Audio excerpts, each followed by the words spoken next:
on the necessity of online giving last week, especially with not everybody being inside of the congregation, but even if they were, the capacity to be able to give online does a lot. One, if somebody doesn't make it to church, or if they're out of town, they could still be making their donation to the ministry.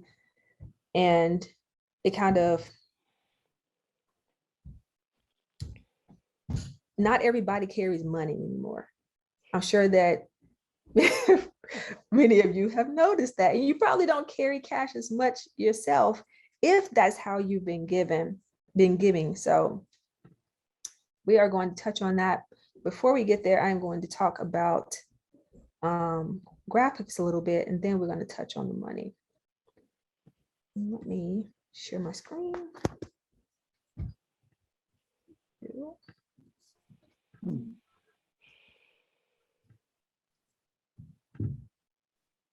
Okay, can you see my screen? Okay. Okay, so a picture is worth 1,000 words, right? Yes. And I think that you all would prefer having some images to break up even this presentation so that it's not all talking. And just like it's a help for you, it is also a help when you are doing ministry and using social media. So as you are posting online, I've talked a lot, though I started out talking about imagery in our first session and the importance of social media, the importance of video. And there are some things that can actually break up people just kind of staring at one individual talking the entire time, and that is the use of images. And when you are using your social media platforms, excuse me, when you are utilizing social media platforms, imagery is massively important because it gets the most eyeballs. It's the bottom as far as engagement is just putting out something that's text only. The next level up that spurs engagement or stops people from scrolling is to have a compelling graphic. And then above that is to have a video. So you have to really think about the graphics or the imagery that you use and break it up. Don't use text only because you're going to end up losing people. And your text, of course, can only be so long because people are just not going to sit and read all of it if it's too long. So there are stock websites. And as Gina mentioned, she mentioned Unsplash, that is a stock website. Stock websites are images that have been put into a system that other people can go and either buy or download for free, that they can then use in their presentations, in social media, in their newsletters. When you are using stock images, not all agreements are the same. So there are some websites that will allow you to use the imagery that is available, and it's carte blanche. So because you paid for the membership, you can use it wherever you want. There are other companies where you need to really look at the agreement to discover how those particular images can be utilized, because sometimes they do have parameters. And being a church or using it for a ministry does not mean that you can use it any way you want. You still have to agree with that service and that artist who is allowing their work to be sold there. So there is Canva. If you are designing a lot of the graphics yourself, Canva is an online program that you can either have a free version or a pro version. The pro version has stock imagery. It has some capabilities that are not available on the free version, but you can use it for free and it will allow you to create graphics. And one of the things that makes it appealing is that if you are not a graphic designer by trade, you can actually utilize the software and create really good images for your social media and even for video. as well as PowerPoint presentations. All you have to do is select the correct format. Are any of you familiar with Canva? Does anybody not know what Canva is? Okay, I will show it because I did see a head nod.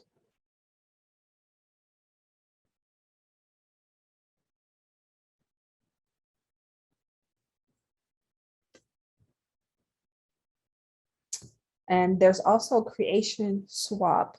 Creation Swap is a stock imagery site, and you can actually get the images for free. They have some premium images, but they also have quite a few that are free, and they are heavily Christian images. So you may have something that promotes Easter or a sermon or has scripture quotes on it already, so that if you didn't want to design something, you could actually just go and download it and use that on your social media or within your e-newsletter. And I mentioned Envato, and Envato does have stock images. It also has videos. It is not a solely Christian website, so you would have to search for Christian imagery by putting in like church or congregation or pulpit or Easter or anything else that would bring up Christian projects in the system. And if all else fails and you say, okay, we don't have a designer, I don't really have the time, you can actually use Fiverr. And Fiverr is a platform where you can actually go in and hire somebody to do some of these things. And they actually rate them. So you can hire somebody off Fiverr. And if you don't like the work, you actually don't have to pay for the work. You pay in advance, but you can complain to Fiverr about the quality of the work if it's not what you asked for. I've used it before for my business and hired somebody through it. It's a very easy process. I just outlined exactly what I wanted.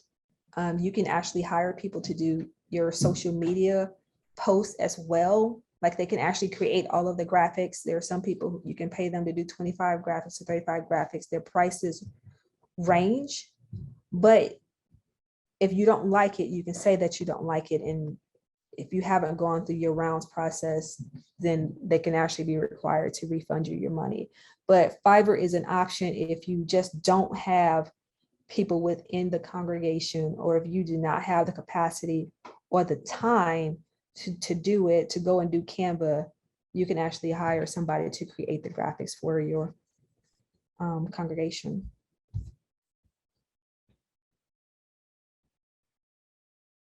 And I see a little note in the chat that if you are a nonprofit, which all of you are, you can get Canva Premium for free.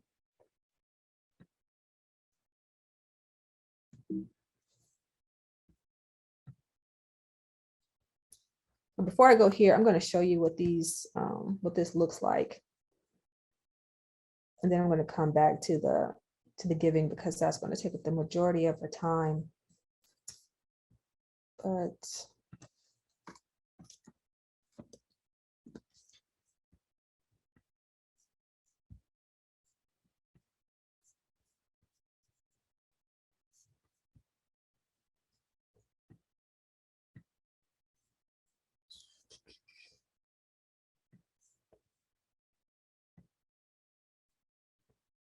so can you see Canva now? Okay, so as I said, Canva is an imaging software that allows you to make graphics. At the very bottom here, you see all of the different types of graphics that you can create. And they're also here. So if I probably should have logged in for this. Say I said I wanted to do a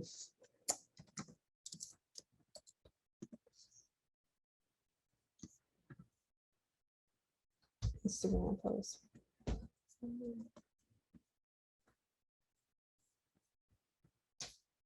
May not be doing this.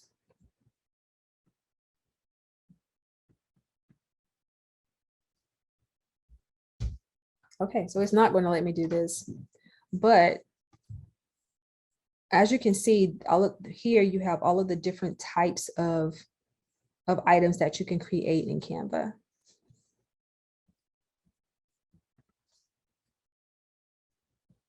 And it actually starts off with templates that you can just customize for your organization. So you're not starting from scratch. These will at least load, then I could show you what that looks like.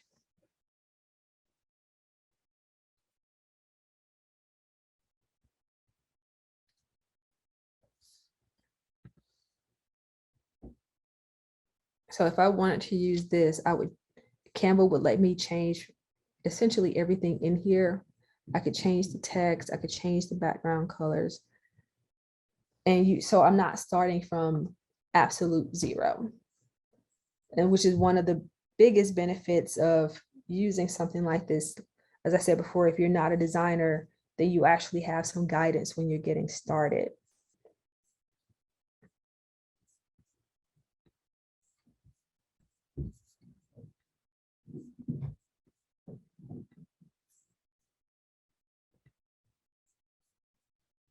Okay, so our online giving. There's a software called Tithely, and you can actually utilize it at no cost. It doesn't cost anything to set up. I have used this in the congregation I'm in. This is actually how I pay my tithes. So you have the option to absorb the fee. As you see there is a transaction fee. The person who is tithing or utilizing the service can choose the option to not pass that on to the ministry. So instead of the church being charged the 2.9%, then the individual could take on that cost so that everything that is submitted in regards to the tithing amount will then be given to the church. So one of the things that is good about Tithely, and pretty much all the ones I'm going to mention tonight, is that it can either be a one-time payment, or the person can set up a recurring payment that will come out every month, just as if they were paying like a light bill that was on auto draft. The system is essentially the same, so they don't actually have to be reminded to pay every single month. They could also just say, I'm going to pay this one time, and just choose to give for that particular month, and then it would be processed just for that month only.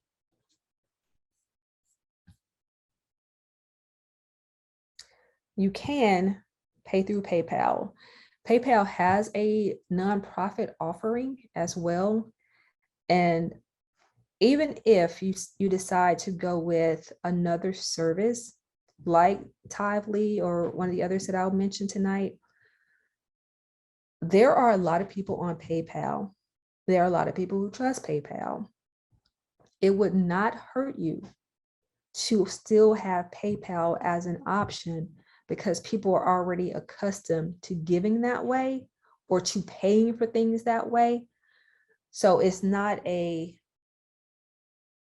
lowers the hesitation that they may have, because many people are already using it for other things.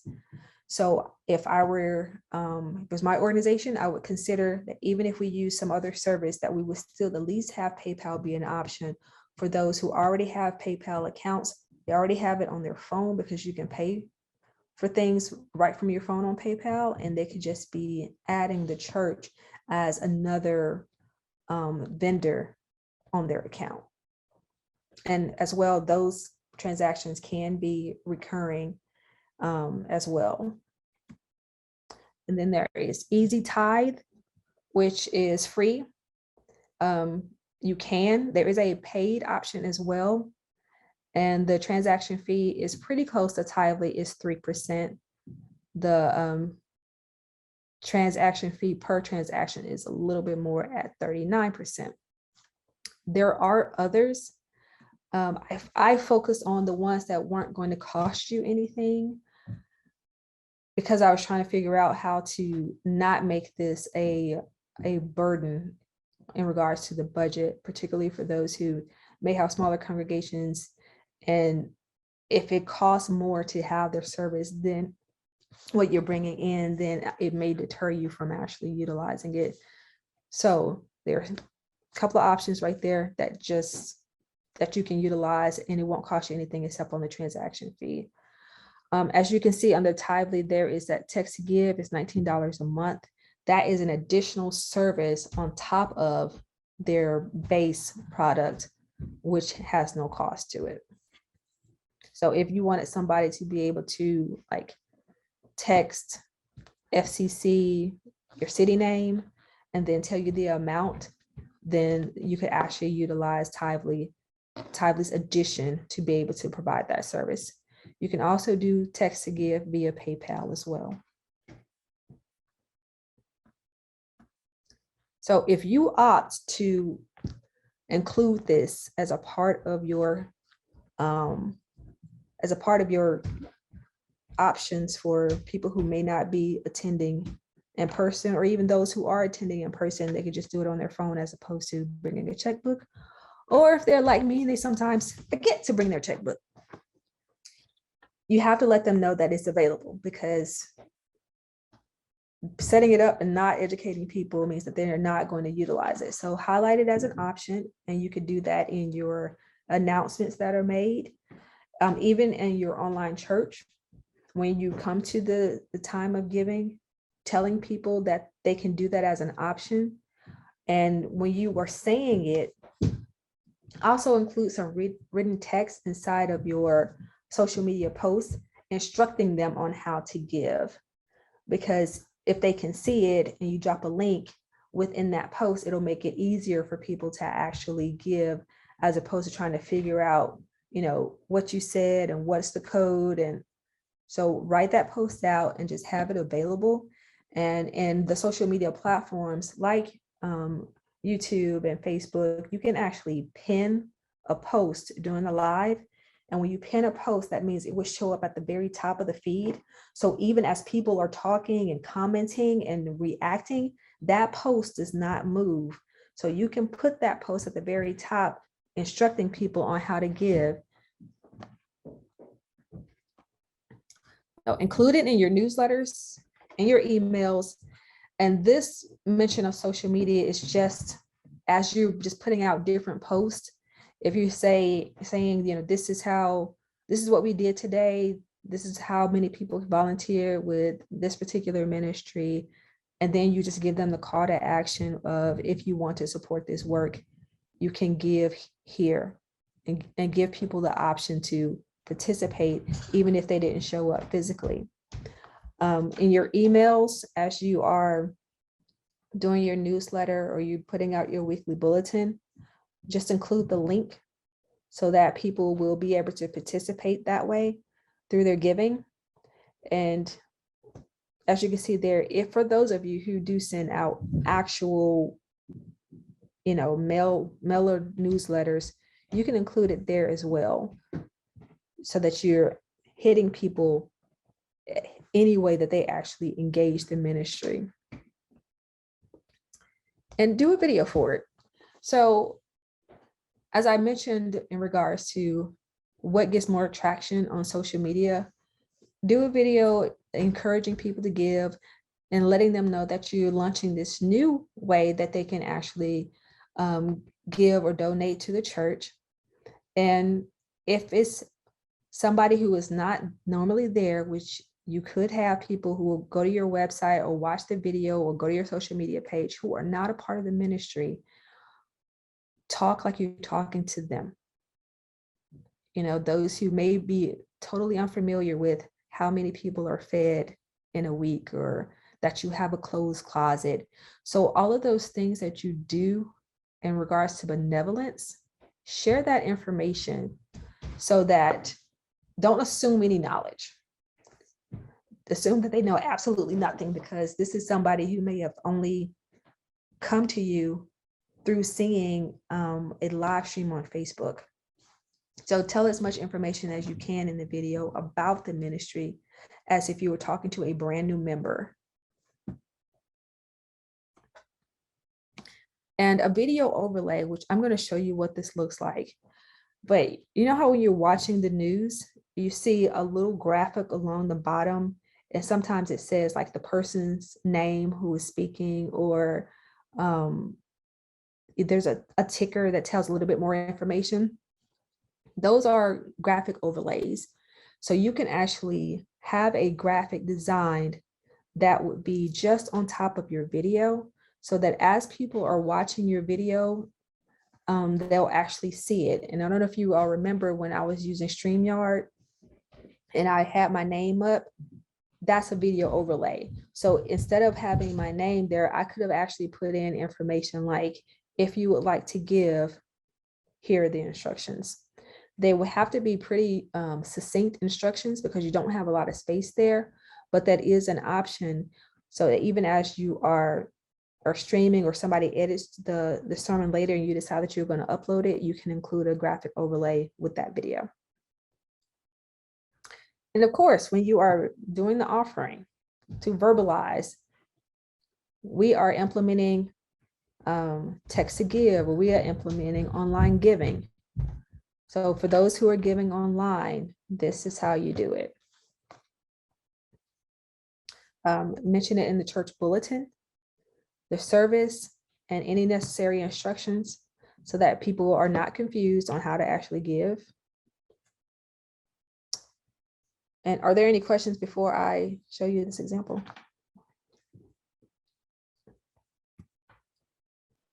I wanted to ask about about Venmo and how it compares to PayPal. It is comparable. It is actually owned by PayPal. I will look up what they do, like on our break, I'll look up what they do in regards to nonprofits, or if they have anything special. Like PayPal has a special setup for nonprofits. I will see if Venmo has the same thing, but Venmo is PayPal's company. Yeah, it must be free because that's what we use. And I think we used to have PayPal, and once there's a fee put on anything, then our treasurer says, no way. But I hear that Venmo, maybe someone else uses it, is changing that. To start charging a fee. Yeah. And so someone said, make sure that you put donation in the description of what you're doing. So I haven't looked further into it, but that's what we use. But I'd like to, and so I'm wondering if we should also go with PayPal. Anyway.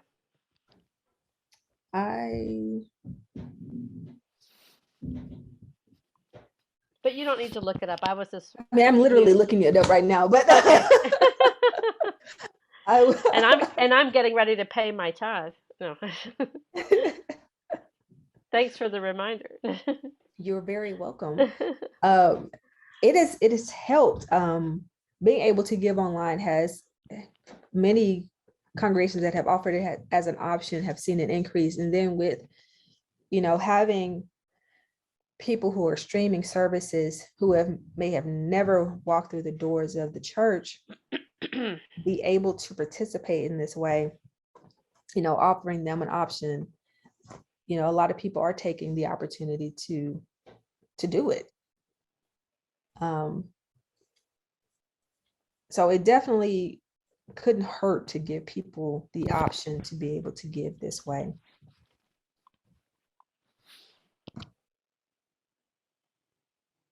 I am 4 minutes into our break, which means I would not be able to get through this part without interruption. Does anybody have any questions?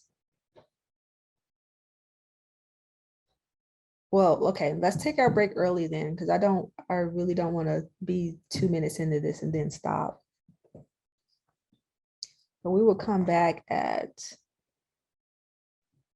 8:06.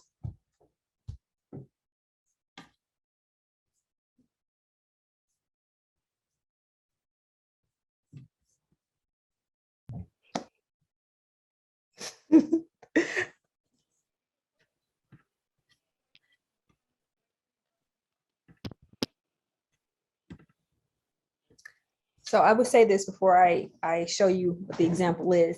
It is a pretty significant size ministry. I did that intentionally because there would be all these little things that I was going to be looking for that I can point out to you as things that you could implement to help you in this space, just to see how somebody else is doing it.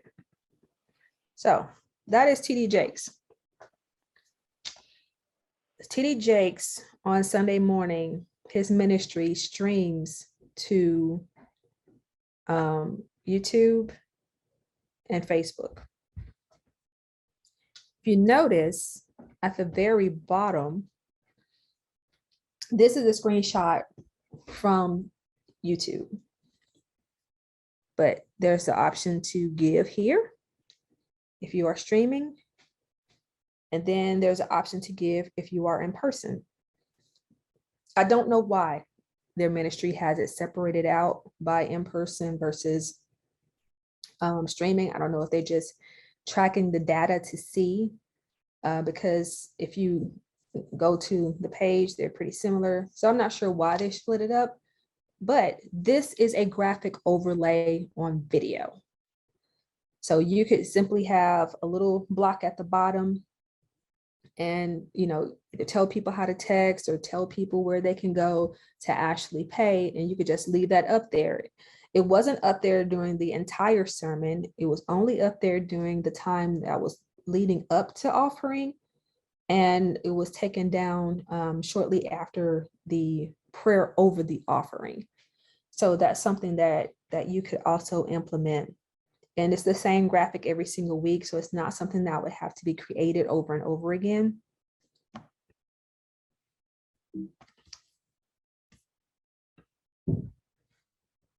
On his YouTube channel, like we talked about, you know, posting and the things that you write, this is the text that was just under that video. So you have a very short synopsis of what the sermon is about, which is beneficial for somebody who is, you know, scanning through. Maybe they didn't catch the very beginning. So it's enough to let them know what is being discussed, the scripture reference. Then there's a call to action, which is to subscribe. So if you're listening to it and you're not a member, you may not have thought to subscribe, but hey, you should just click the button up top. There's also another call to action. There's a notification bell that is at the top of videos on YouTube, and it simply gives you the option to click it. If you click it, then you get a reminder that pops up on your phone. And when you open YouTube, it pops up that particular channel has released a new video. So if you decide that you're also going to be streaming and you're using YouTube, this is one of the ways that you can grow your audience. People do not instinctively think to go ahead and subscribe or to hit those notification buttons. And it's not, you would have to find an appropriate time to say it within their service. That may not come. So here is another option, is just to include it within the text that they're going to be reading when they find out more about the particular video. And as you can see, his communication person puts in the title of the message, the scripture, who is speaking, because it may not be him, and the date that it was put up. All of these little items here are searchable. So if somebody is, you know, they don't remember the name of a sermon because, you know, it's been months since they've heard it, if they just put a few of these details that they might remember from the text, it will bring this sermon back up. And here you see a third call to action, which is to tithe or donate. This is a short link. If you've ever seen Bitly or Hootly or Shortly, those are all, this part right here is what I'm referring to. Those are all shortened links. If your link is too long, if it spills over into like a whole lot of text, it could take up a lot of space. And what happens if you are typing in like a post or in Twitter or somewhere where your characters are being counted, then you need to be as short and succinct as possible, because you don't want to limit things that you can say because your links are too long. So they've used a service that shortened the links. There are some services that do it for free. And you could utilize something like that as well. I'll drop that in the link after I finish showing these examples. And then they give an example of actually how to use the text to give, so that people understand how they need to write that out, so that they're not confused about the ways that they can actually give. And under that is how to follow on social media, which is a good thing to do, because people who are following on YouTube or following on Twitter or following on Facebook may not be following your page or your church's page on any of these other platforms. So this is an opportunity to inform them that you are on other pages and what those pages are. And then for him, he just includes where people can find more content. And then at the very bottom, we see hashtags. So your hashtags are another way for people to search for information related to you or your organization. So it could be FCC Jackson, or hashtag GRR disciples. And if you put that on all of the posts that you put out, when someone goes and searches for that particular hashtag, every post that has that hashtag attached to it will show up in the search.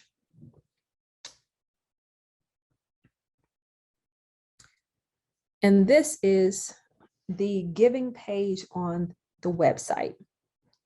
So he starts off with, just why do we give, and thanking people ahead of time. Always thank them, even though, yes, people should be tithing. It is a mandate. It's something that you should do.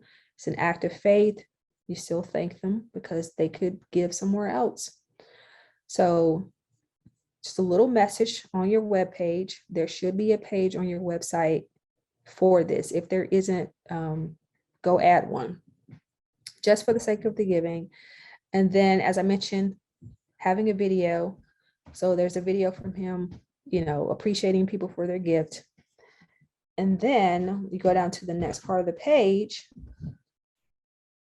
Let's make it a little bit easier. Make a donation. Make a donation. You can choose whether or not you're giving one time, or you can choose recurring. Is this tithes or offerings? Or is it going to a particular ministry? The affiliation. So are you a member? Are you not? Are you visiting? Your payment type. Are you using a credit card, debit card, or PayPal? And you can give people different options, but always give them the option to write it in so that they can choose how much they're going to be tithing, and then they just click give now.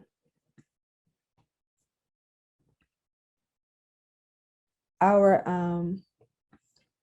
last option here,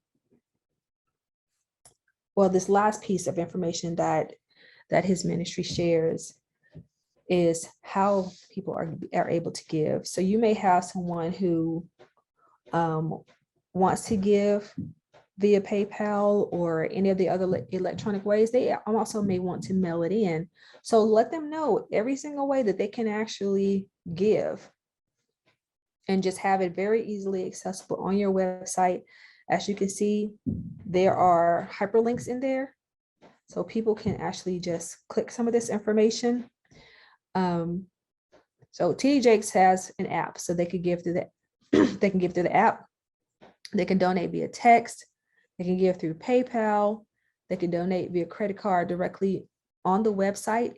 If your ministry chooses to do this, just make sure that you have a secure way for people to donate set up, because you want that information to be encrypted and protected, because it is other people's financial information. So you don't want it to be easily hackable.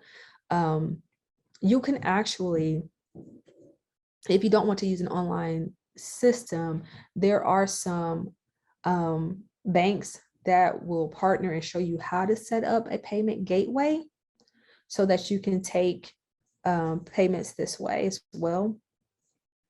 They have the option to call. If you set up that kind of option, that means that there has to be some people power behind it. There has to be somebody on the other end who's going to be able to take that phone call. And there really needs to be some great procedures in place to be able to take that information and it remains secure, so that the people who are giving feel massively comfortable, and you have to really trust the people who are taking those payments. And the last option is to mail in a check. So give them that option as well. So as you are thinking about your giving page on your website, I would encourage you to include these options and not just have, well, you can give online, because even if people can give online, you still have these other ways available that they would be able to give, even if it's just you can give online and you can mail a check. Let them know that both are still an option. Another thing that you see is the donate button. And regardless of how much scrolling I did on this page, that donate button stayed right there. Now, if I clicked that, it brought me back here. But if I was on a different page, that button was still present.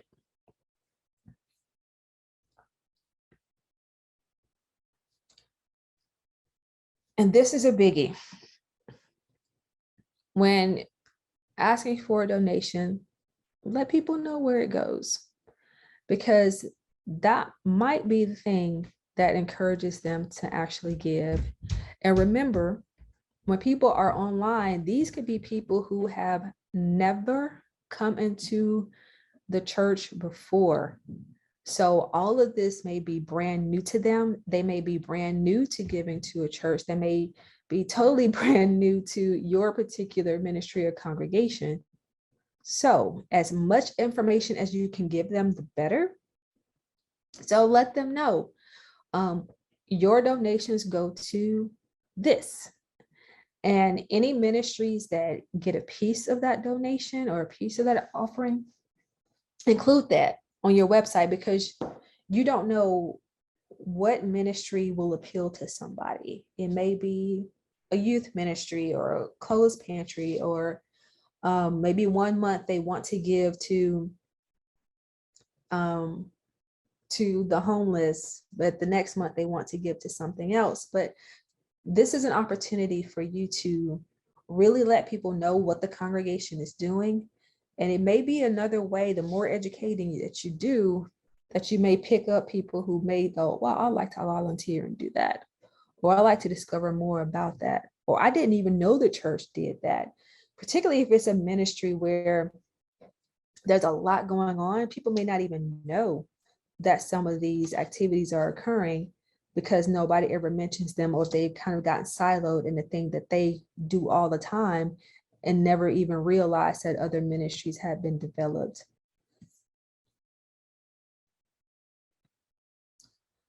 So, any thoughts? You spur any ideas?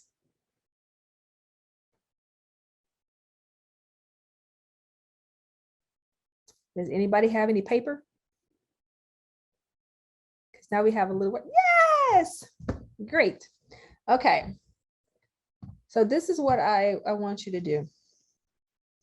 On your sheet of paper, I want you to write down the ministries of your congregation. That's the first thing.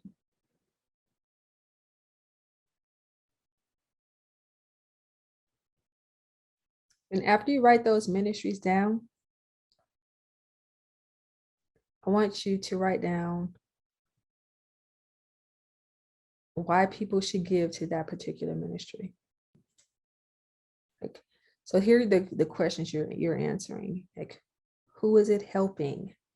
What does it do? Why is that ministry relevant?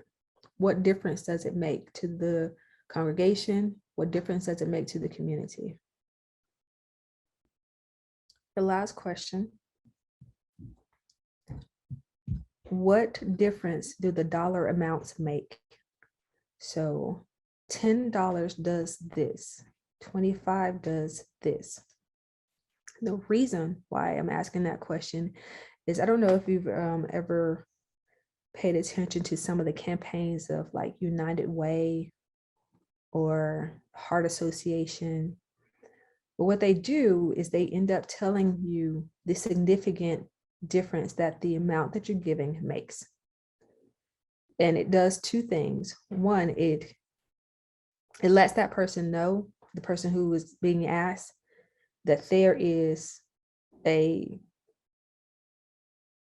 solid donation attached to that money.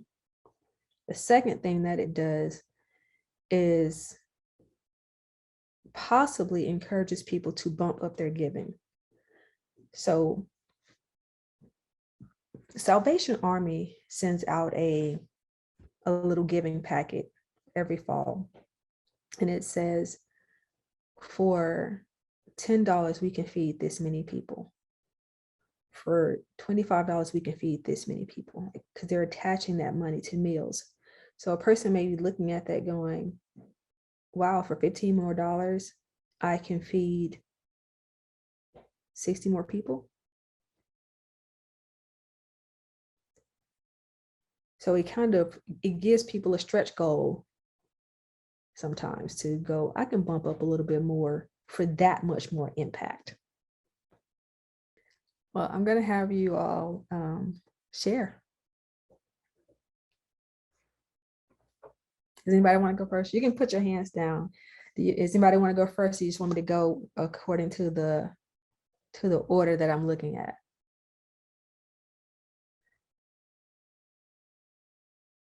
Does anybody have a preference? All right, well, Pat, it's you. You're my number one. I only had time because I write prolifically. I only had time to do 3 ministries, so I stayed with those 3. But okay, we have a community prayer garden. This garden is available to the entire community for prayer services, weddings, and other events. It provides one large venue for a large service or several small chapels for individual prayer or meditation. Our church food ministry provides boxes of food to area families in need on an ongoing basis. It also provides bags of easy open foods, hand washing sheets, and flatware to the homeless who move through our area on a regular basis, going up and down the highway or the railroad. And we participate in the Angel Tree program at Christmas with the local public school system. We adopt several children from the tree and purchase gifts and clothing items from their wish list. Your $10 donation will provide maintenance for a pet blessing service in the prayer garden. Your $25 donation will fill a food bag for a homeless person. Your $50 donation will purchase a warm coat for a needy child. And your $100 donation will provide Thanksgiving dinners for 4 needy families. And that was as far as I got. So that's good. Good. how do I get the hand off? Yes, you can take the hand off. How do I get it off? Do I just click on it back? Just click on it again and that'll lower it. Okay. Anybody have any thoughts on Pat's? I think I don't want to follow Pat.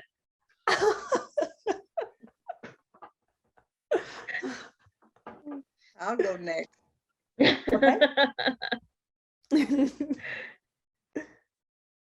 Is that right? Is that okay?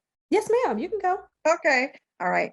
We have a neighborhood basketball court, a partnership with Do Better Divas, a neighbor cleanup days, and our daily bread. The basketball court provides an outlet for young men and women. But unfortunately, I think we're going to have to stop that because we can't get them to cleanup or anything like that, but it has worked so far. It worked really good. The partnership with the Do Better Divas, that's it helps women to maintain healthy lifestyles. A neighborhood cleanup affords the youth an opportunity to take pride in their neighborhoods and of course keep their neighborhoods clean. And Our Daily Bread, we help to feed the homeless and those who need a helping hand. Now, $1 buys water for one participant. That's on both the basketball court and also the Do Better Divas when they are exercising. $15 buys bags enough, garbage bags for 2 neighborhood cleanup. And $5 will provide a meal for each homeless individual. That's my list. That is good. I'm going to go to Gina next.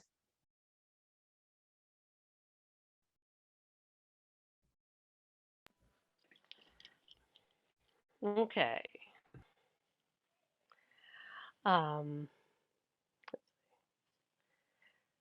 So the ministries I'm talking about is this options. We provide space with our building for special needs adults, enrichment activities Monday through Friday, and for the Fuller Center disaster rebuilders. And so I say, your giving provides safe and comfortable space for enriching experiences for special needs adults and supports disaster relief in our community. I didn't give any prices though to what that would be. You know, asking people to pay for air conditioning essentially seems like a difficult ask. But honestly, that's what we're doing, right? So anyway, I didn't get to that part yet. And that's okay. No. It's okay. So But if nothing else, you have informed them that those 2 options are there because they may not right. know. Yeah. Another thought I had, I started doing something on the hunger ministries. We participate in the local food pantry, and we just started a community garden. And whenever we started the community garden, we asked, for donations, and people gave us money, and with expectations we would use that money very specifically for certain things. And so I'm almost hesitant to do like you've asked, like putting it out there, with $10 we'll buy seeds for No, tomato no. plants. I didn't want you to say it was just to give people an idea. Right. Like not to commit the funds. Like if you give this $10, we must buy water. Right. It was just to kind of give people a sense of how their monies could contribute to the work. Yeah. Sometimes when people feel like they're giving it, kind of go, well, what does this do? So at least you have said, hey, if you want to give to this particular ministry, these are some of the things that we could do with that. Right.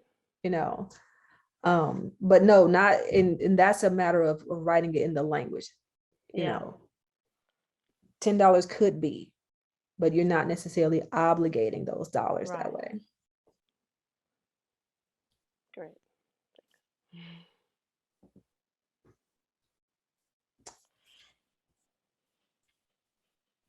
Regina? Okay. So we have Feed My Sheep Ministry, which feeds the food insecure in Gulfport. And we also provide hygiene items, socks, gloves, and emergency blankets. And for COVID, we also bought some masks when they were available. Gulf Coast Community Ministry also feeds the food insecure. We provide clothing for their clothing closet, and we bought them a washer and dryer. And for Gulf Coast, we also do Thanksgiving meal bags. Loaves and Fishes, also food insecure, and we've donated tents and blankets. We have a little free library that provides free books for our neighbors. Rotary Christmas for Kids provides $80 to help a needy child have pick out Christmas gifts.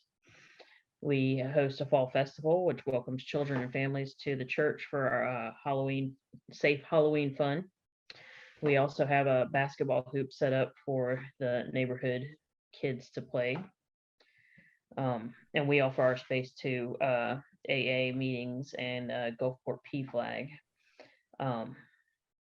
Let's see, and I don't remember the breakdown. Megan did a breakdown before as to how much each meal costs for Feed My Sheep and whatnot, but $25 is generally what we spend on a Thanksgiving meal bag. And like I said, $80 will give a kid Christmas that doesn't normally have it. Awesome. Randy and Bobby.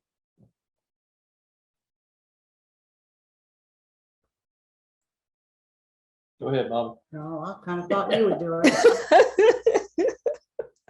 We interpreted ministry a lot broader than just outreach, but just highlighting three that are easier to discuss off of our list. We have the Hungry Hattie Ministry, which is food for the people who need that. And Operation Christmas Child, we support that ministry also. And both of those were designed so that we have monthly items that are suggested for donations. And they were designed so that each item would be approximately $1. So that would be real easy to say, for $5, you can give 5 pairs of shorts or 5 gloves or 5 whatever. And then our benevolence ministry, I don't even know how we can fit this into the description because it's supported by our garage sales. So Okay. we'd love for people to donate money, but really what we're asking for is their furniture and their tools and their toys and any kind of marketable donations. But the benevolence is designed for a number of things, such as paying someone's electric bill or water bill, or buying food for them, helping defray cost of funerals and different things. So it's a very broad general ministry that covers a lot of different topics. So you could break it down and even do sub levels of that and apply some kind of monetary value to those. Like I said, $25 could provide a box of food to a family or something like that. You could break it down to something like that. But because we're such a very small church, we worship like average of 15 or fewer, they're much more likely to support things that don't cost money, or at least, don't have an upfront. They'd much rather put a can in a basket or bring a bag full of things that they can sell at the garage sale than to try to come up with money. So Okay. might be interesting to do that online, huh? That would be an interesting picture. You would probably get more local people, especially depending on the size of the item. That has happened to us with our garage sales. People will come to buy things and they'll come back an hour or so later with handfuls, bagfuls, carfuls of things to donate to us, which is a blessing. Yeah. It may not hurt to, put it out there that you're having a garage sale. This is what we do. The community is welcome to bring gently used, because like you would still use it, not the stuff you're ready to throw out. Great idea. I just wrote it down. I just want to encourage Bobby.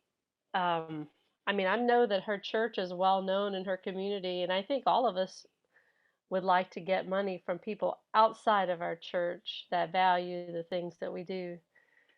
And I think we shouldn't limit. I mean, I know that's the whole point of this exercise, but we certainly shouldn't limit our asks to the people that we see every Sunday. Mhm. Um, at least that's what I'm hoping. I mean, that's what my vision is. You know, to go beyond the normal, our normal circle.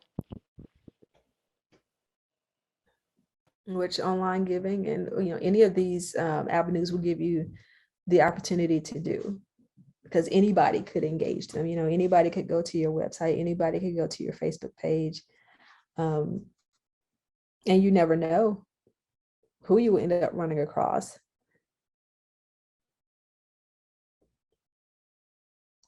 I guess Pastor we- Percy, I'm sorry, go ahead, Bobby. I guess we learned that with the hurricanes when our community was so badly damaged with Hurricane Laura and Delta.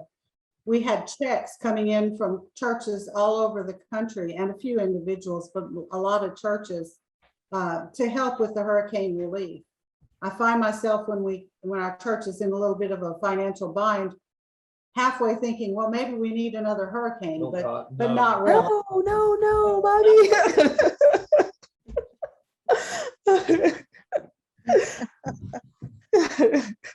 You I know, we understand what you're saying, Gina.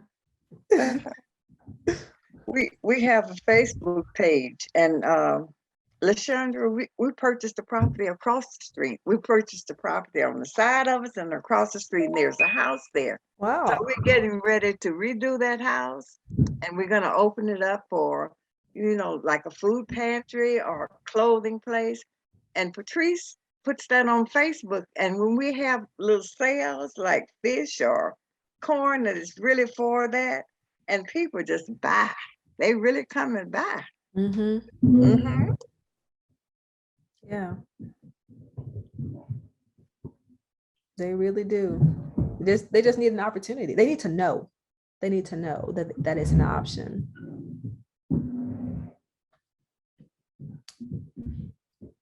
Pastor Percy, what you got? You're doing a lot of writing over there. I'm writing, Shauna, but I got two members. I got two members with it. I'm gonna just pass it on to one of them and let them explore. I wouldn't want to take anything from my members. All right. So I'm gonna pass it on to one of my members. All right. I see. This is Cinder. You can answer, Miss Cinder. I'm sorry. You're muted again. Okay, I'm having computer issues here. Good evening, everyone. Good evening. Okay. At our church, excuse me, we're such a small congregation, but we do have a ministry, our benevolence. And what we do with the benevolence is we just help people in the community with their needs. It could be someone that had a house fire or just in need of something. And that's what our church used that for. Okay. Wonderful. And I know Miss Mary is with your congregation too, correct? Miss Greenwood is with King David. Okay. Miss Mary, she actually sent me a text of their ministries because she can't talk. So they have a youth ministry, a choir ministry, which provide and uplifts the spirits of others in the church and community. The youth ministry provide youth within the church. I can't really read it well, but she did send a text, a picture, because she can't really speak. And they have a CWF ministry, which provides assistance to those in need in nursing homes and et cetera. That's what she sent me. Awesome. Thank you, Mary. Thank you, Tanika, for reading for her. Ms. Ruby, do you have anything you want to share?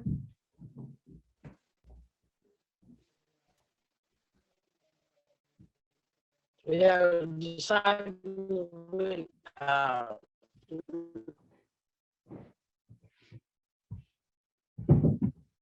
yeah, disciples with. Say that again, Ms. Ruby. I think Yeah. you're breaking up a little bit for me. Mhm. Yes.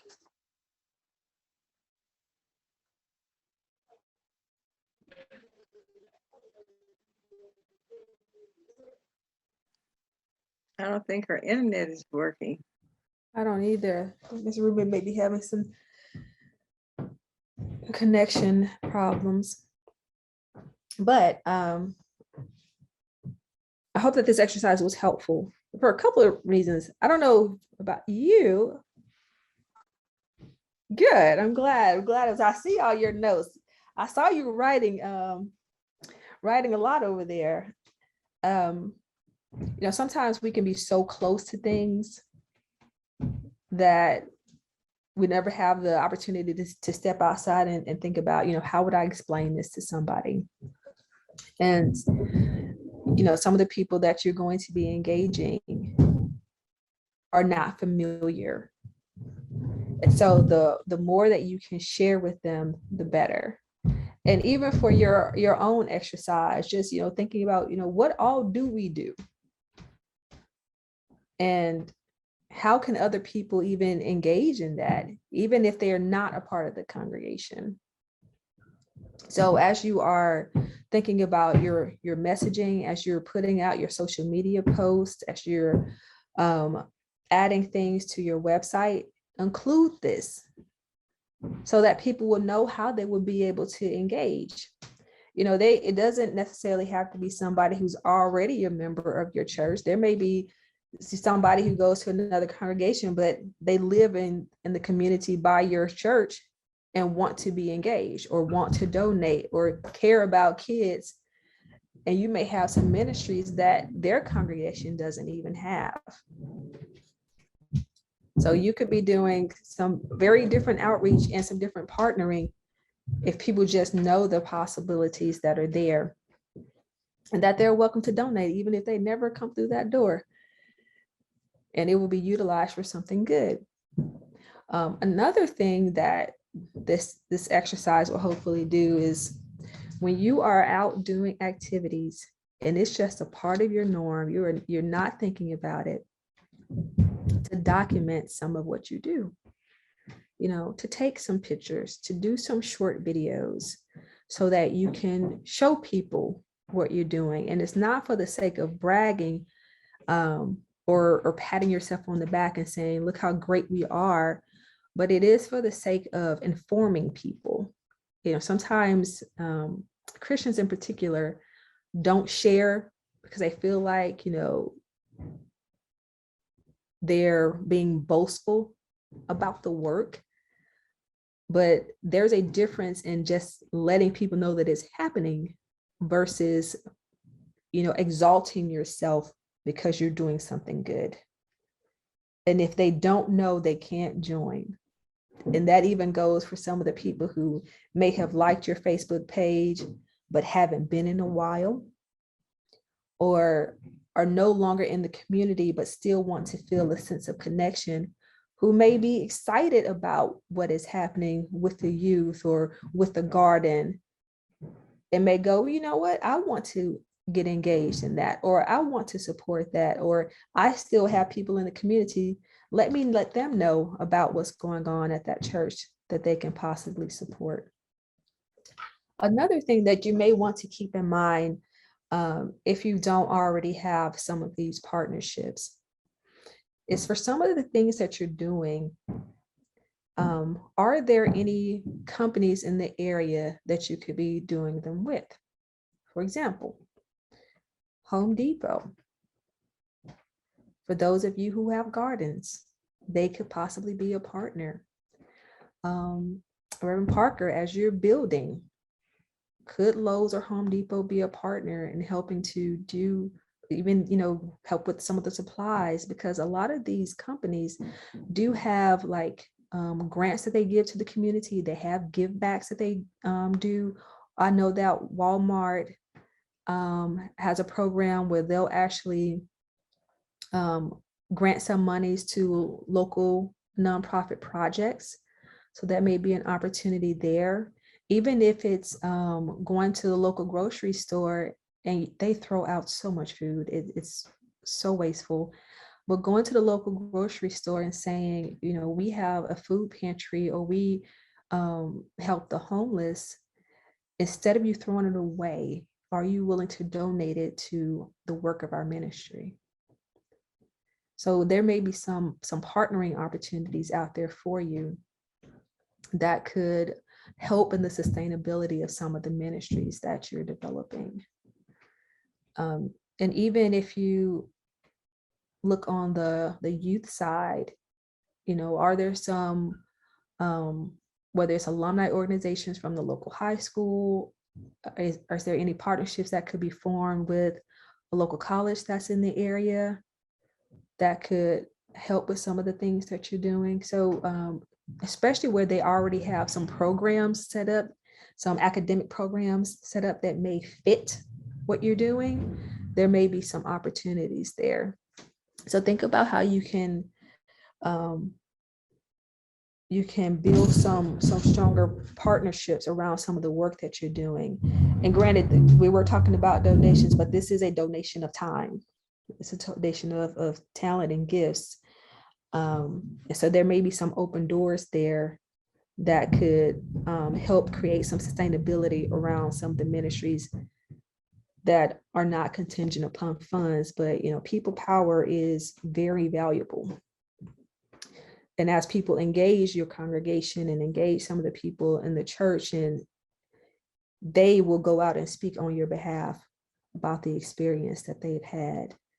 And those people could become members one day.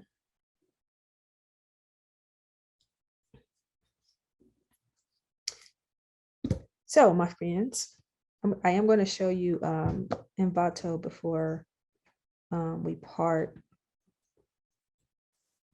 because I want you to know that there are things like that out there. You don't have to feel like, oh, I don't have this, I don't have that. I don't know where I'll actually get video from, because there are all these other options out there. There's tons of video out there. So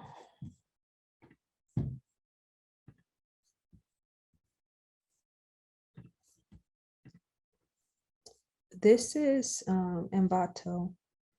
And if I search for church, I get some stock imagery. I get tons of things actually. So at the very top, you have all of the options of the things that can be searched for. This is kind of like Unsplash and Creation Swap, but it is a stock service. And if I do like stock video, there are all kinds of images that can come up that I can put in church again. And these are videos of churches. Would you ever need that? Maybe. There are graphics. So if I say cross,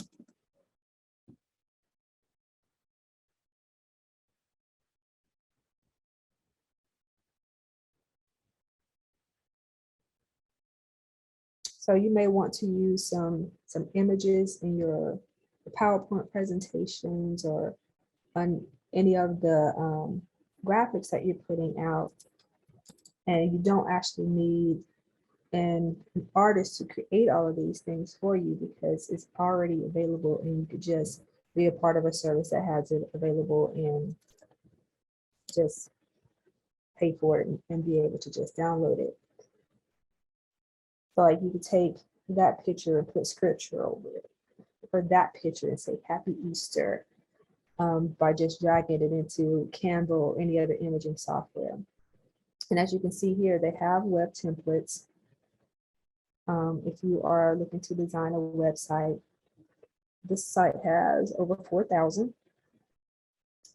And if you wanted to get a close-up of what it looks like, just click on it. And it just shows you the page. And down at the bottom, you get the specs. So it tells you some more details about it. There are 12-page designs, the file types, and the licensing for it. It has a commercial license. And if you like it, then you can just download it. It tells you who it's by. If you find somebody and you really like their stuff, you can just click on their name and it'll show you all the projects that are associated with that particular person. If you want to check out what it looks like, you would click live preview. And that's what that particular page looks like. And you can do that with any of it. Even if it's sound, you can actually go listen to the sound before you actually download it. So you actually haven't really committed to anything.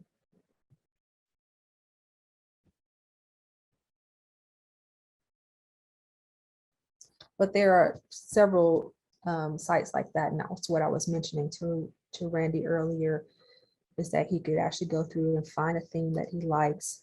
If you're using a service that has multiple types on it, you may have WordPress, you may have Bootstrap or Joomla, or just find the particular format that you want to build on. So like, don't fall in love with the template and then go, oh, that's not WordPress, but I want a WordPress site. So you can like filter out and choose the content management system that you want, and then do your search. But I have downloaded sites and install them that way. I usually try to pick somebody who has a nice library. So if I pick a person and they only have one website up there, even if I like the website, I probably would not choose them, because either they're just beginning or they may not be around long enough that if I get that service plan that they'll actually be available. So I usually choose either a company or a developer that has a lot of things up, because I know that that person's committed to continuing to be present in that space, or at least has a lot of experience, and will usually have more longevity, that if I get a site and it's a year later, I'll still be able to access that person because they'll still be operating. So I've gone over time, which forgive me for doing so. But this has been great. I hope that you've gotten a lot out of it. My goal is that you at least walk away and implement, which is why I was always kind of harassing you and saying, what have you done this past week? Because it's in the implementation that change occurs. So I hope that from this, there are things that you have found that you could implement in your congregation. I see your notes. I see your notes. But I have enjoyed spending this time with you. And since this is our last Thursday, I relinquish you to the world to do something else on your Thursday nights. Thank you, Reverend LaShondra. Thank you. You're so welcome. Are we gonna get recordings of these lessons? Yes. We got one, and I just passed it right on to Patrice because she's our technical person. I sent 2 of them already out. Oh, you sent 2? Yes, Mhm. ma'am. She sent I 2 only of got us. 1. I So can send it I to didn't get the first one. I got number 2, but not number 1. Okay, well, I can resend it to you. Okay, I appreciate it. 'Cause- Thank you. Yes, ma'am, I can do that for you. Oh, and you guys are more than welcome. Let me put my links in here. You are so welcome to follow me, and on April 14th, I will be doing my first session for the Mississippi Small Business Development Center. I know you guys are not running small businesses, but some of the principles are just, the tech part is just the same. It's just a principle. So I'm on Facebook, I'm on Instagram, I'm on LinkedIn. My goal in April is to start doing at least one online workshop that I will stream to Facebook and YouTube, just to share some skills with people who may be unfamiliar or trying to figure out digital space. You are more than welcome to participate and ask me any questions. Try not to stump me in front of strangers, though. No, I'm kidding. You can ask me whatever you want. If I don't know the answer at the moment, I'll go look it up. So feel free to follow the page. You have my email. Let me know how it goes for you. And I wish you all the best. Randy, don't overdo I'm good. it. Good night, everyone. Good night.